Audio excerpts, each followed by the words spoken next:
Terima kasih Anda masih bersama kami di Economic Challenges, dan sekarang kita akan lihat dulu bagaimana konsep upah dari tiga pasangan calon presiden dan calon wakil presiden.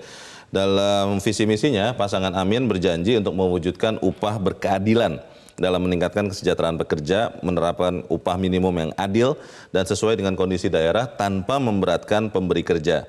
Nah, ini menarik, kalau adil begini kan bukan hanya buruh ya kayaknya ya, Pak Erwin Aksa, pengusaha pun kelihatannya setuju ya. Tadi ngomong keadilan dulu pertama, keadilan sosial bagi seluruh rakyat Indonesia. Baik, nah lalu kita lihat juga ini adalah konsep upah yang berikut dari pasangan Prabowo Gibran. Dalam visi misinya tercantum janji semua buruh bisa tidur tenang karena menerima penghasilan yang cukup. Ini menarik ini, bagaimana buruh tidur tenang. Kalau buruhnya tidur nggak kerja, jangan-jangan nanti kita tanya ke Mas Erwin. Lalu kita lihat pasangan ketiga Ganjar Mahfud dalam visi misinya menjanjikan untuk meningkatkan kesejahteraan buruh dan pekerja melalui kesempatan kerja yang produktif, pekerjaan yang layak, serta perlindungan ketenaga kerjaan. Ini menarik karena artinya apa yang sesungguhnya konkretnya, nanti kita tanya ke Bu Eli. Tapi saya akan bertanya dulu kepada Pak Sulfikar dulu. Pak Sulfikar, kita melihat konsep seperti ini, adil itu kan bisa jadi relatif ya. Yang adil untuk saya belum tentu untuk Pak Sulfikar. Seperti apa adil versi buruh dan seperti apa versi Amin ini? Oke, kalau kita lihat sebenarnya namanya prinsip keadilan itu bisa diterapkan ke kelompok sosial yang berbeda dengan standar yang berbeda-beda pula. Oke. Ya. Tapi ketika kita bicara tentang pekerja, kita bicara tentang 140 juta rakyat Indonesia, di mana 38%-nya itu adalah pekerja tetap yang bekerja di pabrik, karyawan dan sebagainya.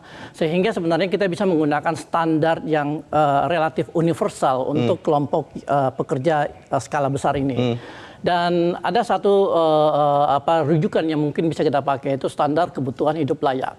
Jadi kita harus melihat misalnya kebutuhan pangan, kebutuhan sekolah, pendidikan, kebutuhan kesehatan, kebutuhan perumahan dan sebagainya. Jadi komponen-komponen inilah yang mestinya kita ukur secara cermat, di mana para pekerja dan pengusaha itu bertemu bersama-sama dan kemudian mendiskusikan kira-kira angkanya berapa untuk setiap komponen ini, dan kemudian berapa margin yang bisa diberikan ke pengusaha.